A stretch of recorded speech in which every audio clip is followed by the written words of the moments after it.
A wildflower area is a great way to encourage more wildlife into the garden, and it's that easy. It's easy to look after. One way to make the wildlife easier to see and enjoy is to plant wildflowers in a raised bed.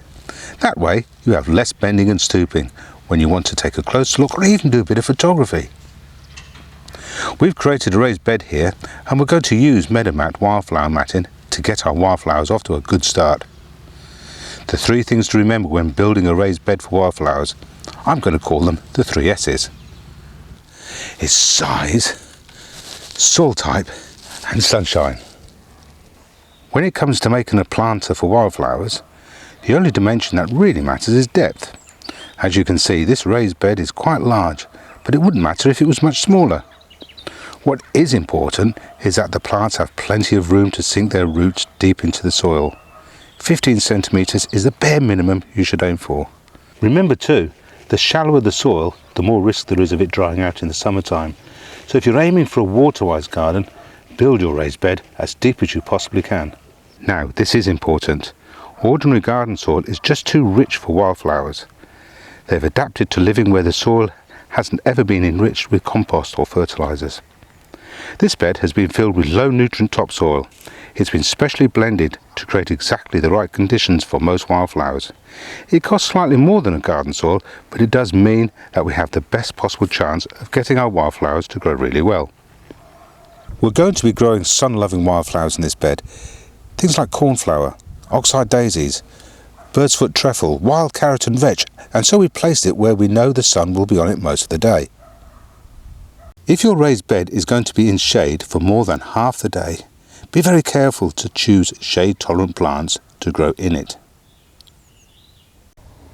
So here's our wildflower raised bed, ready to be planted with wildflower seed, wildflower plants or Meadow Mat wildflower matting.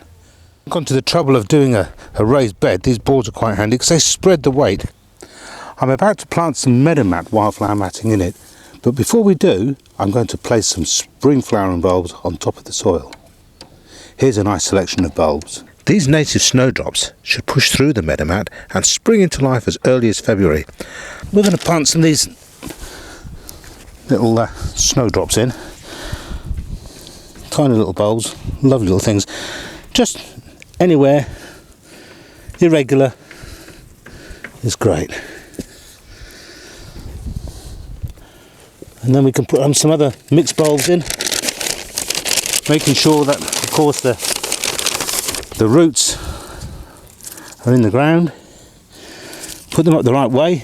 It helps if roots are pointing the right way because they can get to the soil beneath. Now you notice I'm not actually pushing them right in very, very deep because we're going to put some of this wildflower Meadow Mat on top and they'll be able to push themselves through. And also we need to have the wildflower Meadow Mat done in a way so we can enjoy those flowers. So we don't need loads and loads of bulbs in.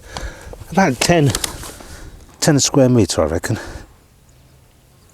This is Meadow Mat wildflower mat. As you can see, it has a layer of soil already in it, and that's what's going to cover our bulbs.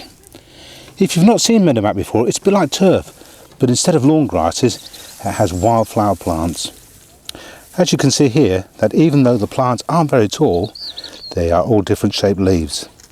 These roots look pretty solid at the moment, but they will untangle and push down into the soil and make room for the bulbs to push their leaves up. So we put the bulbs down. This is Meadow Mat, as we said a moment ago, and it just simply unrolls and goes on top of those bulbs there. All these roots will loosen up and then they'll pop their head through and they'll look fantastic in the spring. There we go. Okay, so if you do have to trim any, you can use a sharp knife. Obviously be careful with anything that's sharp. I'm using a standing knife here. Or you could just use an old wood saw. And that's it equally as well. The mat is heavy, so it might be a good idea to get somebody to help you lift it.